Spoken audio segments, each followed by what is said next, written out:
Ladies and gentlemen, let's get to what I would consider an incredibly important session. As I said, we've talked about the trust deficit. I think it's something that we've spoken to, I've spoken to, Ernest's spoken to, and all of us have spoken to the trust deficit that we have between government and CSOs and vice versa.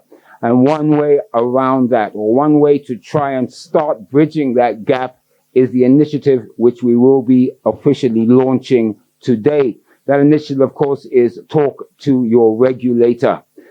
And really, this panel session will provide a crucial platform for CSOs and regulators to engage in meaningful dialogue about the drivers of Zimbabwe's shrinking civic space and the trust deficit that exists between regulatory bodies and CSOs.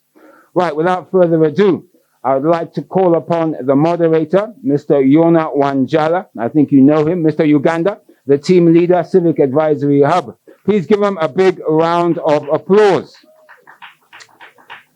Now, I'd also like to then call upon our panelists. The first panelist will be Patience Chiputura, PVO Compliance Officer, Ministry of Public Service, Labor and Social Welfare. Remember my protocols. Keep clapping, keep clapping. Rose Mambo, General Secretary, National Employment Council for Welfare and Education Institutions.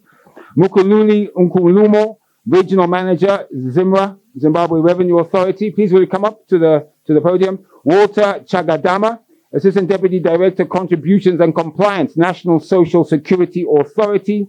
Chichapa Chigaba, Deputy Director, Financial Intelligence Unit. So please, Chichapa, Walter, Rose, Nkululi, please will you come up to the podium, and Patience. Thank you. Please, a big round of applause for all of them. There were some chairs here. Okay. Maybe we'll remove the big ones.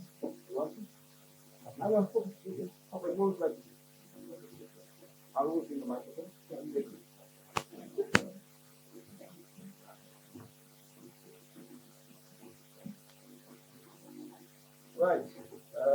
Is everyone up now? Oh, yeah. Sit there, Frank. And Frank Kumpalo, please, from representing CSOs. Frank? Right, guys. Yeah, thank you. Yes, thank you. Well done. Thank you very much indeed. Right. So, Yona, you have 1 hour exactly. Guys, that will take us to 1:24. That's why I apologize for lunch. But don't worry, you still get an hour for lunch and I'll work it out. Yona, I leave it up to you, sir.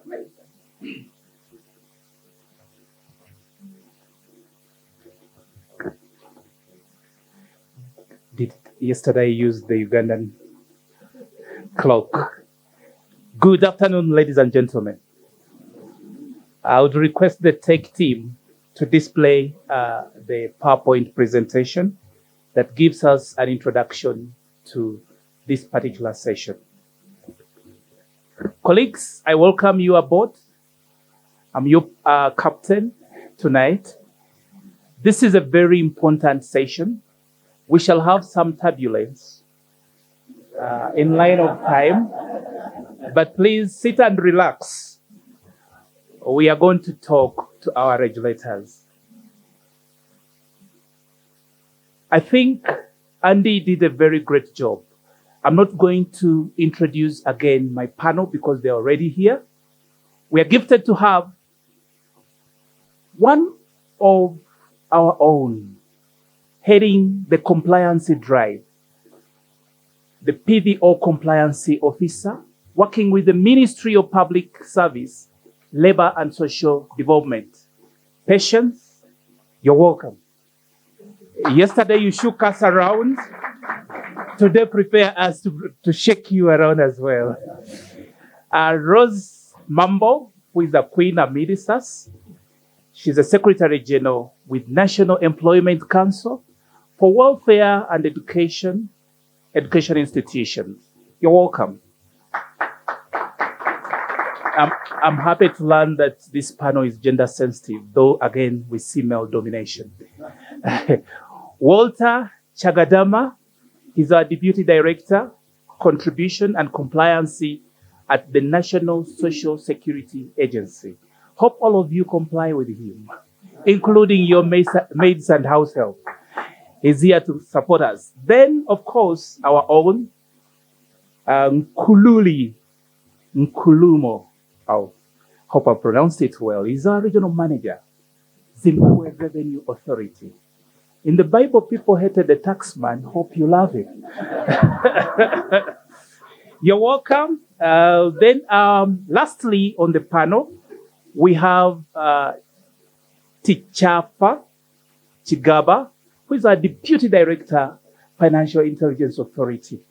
Deputy Director, yesterday the whole blame was on you, that you are behind the PVO. Please clear the air. And of course, we have the CSO representative, Mr. Frank Mpalilo NANGO, Treasurer. Please, you're welcome. Why are we here? We are here for one thing. In Uganda, we never fail. We either win or learn, but never fail. So we've learned that trust deficits have a big bearing on fermenting mistrust and suspicion. The biggest wars that you see on the planet Earth begin because of the trust deficit and poor communication. And we feel that if we build an iron curtain and we call they and us, we are running into complex situations. Yesterday, Doc asked a question. What do you think they think we are? And I asked the same, do we know who they are? Do we know the challenges they also go through in demanding the compliance drive? Do they even understand our complaints when we say we cannot remit the monies to NSSA? Why? Because of the trust deficit and the communication gap. Colleagues, yesterday you saw colleagues elaborating the compliance agenda. Some of the compliance agenda or demands are known to you. Some are not known to you. You might be here knowing maybe 3 regulators, but when your laws require over 10 regulators. In the capital, we always claim to know. What out of the capital, right? So today, we are going to talk about the compliance agenda. Colleagues, my panelists, you are going to have only 5 minutes each to give us a clear narrative of what are the compliance gaps that the NPO sector exhibit towards your regulatory drive. What do you expect of the NPO sector as per your mandate as the regulator? How are your outreach plans? Because I know ignorance of the law is no defense. But do you reach out to these people? Do they know actually the dynamics in the regulations? I know one institution that passes laws in Uganda every other day. That is the Uganda Revenue Authority. As we are still battling with this, they'll pass another one. And they tell you, please comply. And most of us, including international NGOs, are blind of this regulatory framework. There is a knowledge gap, and there is need actually to bridge that gap. So we mooted a process called the Talk to Your Regulator. And basically, its aim is cultivating trust to improve sector governance. It's a two-way. As you're complying, you can comply with the regulator, but also comply with your internal laws. I think the driver has also been, please clean our houses. The other is that the focus is to bridge the knowledge gap in terms of compliance and the unintended consequences. We need to mitigate them. Compliance agenda might be a good one, right? It might be a good one for our own good. But maybe the regulator misunderstands how to implement this compliance. So how do we actually bridge or mitigate the unintended consequences? I think some of the questions we need to ask, why should the work of the regulatory agencies be of interest to us? Do we know their work? Maybe not, maybe yes. What are the sectoral goals for the regulations? And how do we balance? This is key. How do we make trade-offs? How do we amicably resolve the competing, even conflicting claims by the CSOs? This one is simple. The regulator might pass a new regulation that all of you must update your register within 30 days. Mainly when the regulators pass this, it's put in the Gazette, televisions, national newspapers. But some of the CBOs cannot afford all the listed. And they tell you within 30 days. So if you have already cultivated a working relation, you can go to the regulator and say, wait a minute, we know this is the law, but you also compromise on this, allow us create more awareness on the particular regulation. It's as simple as that. We've done it in Uganda. It has worked. Nigeria did the same thing. It is working. And I believe if it's possible to build and cultivate trust and a relationship, it can work in Zimbabwe. Surprisingly, these are human beings. They are our brothers. They are our sisters. We need to talk to them, okay? Regardless of the interest they represent. We just need to talk to them. The key concerns, dear regulators, why we need to bridge this knowledge gap, we need to build trust, we need to talk to you, is that the regulatory framework at the moment, given the discussions yesterday, some of you were in, you had, it has portrayed kind of mistrust and discontentment of our work. And the regulatory framework alone is also creating a web of bureaucratic red tape. Go and sign MOUs. Have you informed the police about this? Have you filed it? It becomes a regulatory construct that has a lot of regulatory burdens. And some of these organizations are small. They have 2 to 3 staff. And you expect them to comply, to have a compliance function. Colleagues, ideally, we believe you as our regulators, you are supposed to enable our working environment, not to suffocate it. We also believe that you as the regulators, you are supposed to mitigate the emerging contextual risk affecting the sector. Today we've been battling of how does the sector improve its fundraising. It means we have a financial risk. Tomorrow we might not have it. You must be an enabler of such elements. Without wasting time, what does it look like?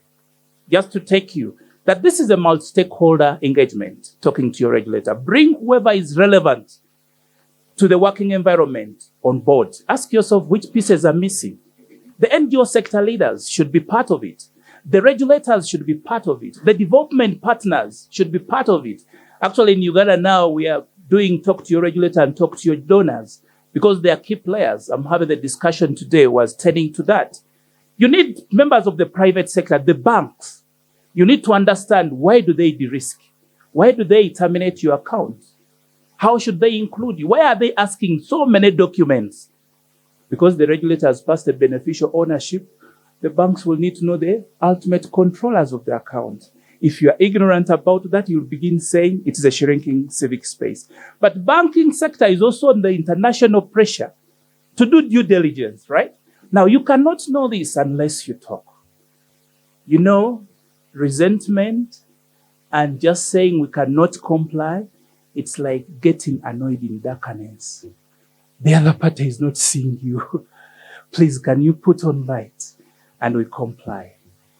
The participation also, please, as an emphasis, if at all it's a program that is good, again, to the regulated and the regulators, it should be participatory and inclusive.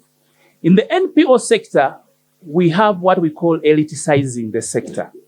You must speak nice English, good accent, air condition. If you are from the village, you do not matter. No, we are talking about a compliance drive. We are really talking about the compliance drive. So please create space and don't intimidate all players because of the way you portray yourself as the controller of the sector, or else you'll be becoming a sector gatekeeper. The specific objective are those ones. I don't want to take a lot of time. I think key to it is to us to ask our regulators, do you think we need to talk? Do you understand us? What is your mandate and what do you expect of the sector in line of compliance? What are the sector mistakes that you've seen over time for non-compliance? And how do you plan to do outreaches? Because we know the laws mandate you to do outreaches, to reach out to your people. How do you plan to do that to mitigate the unintended consequence of the knowledge gap?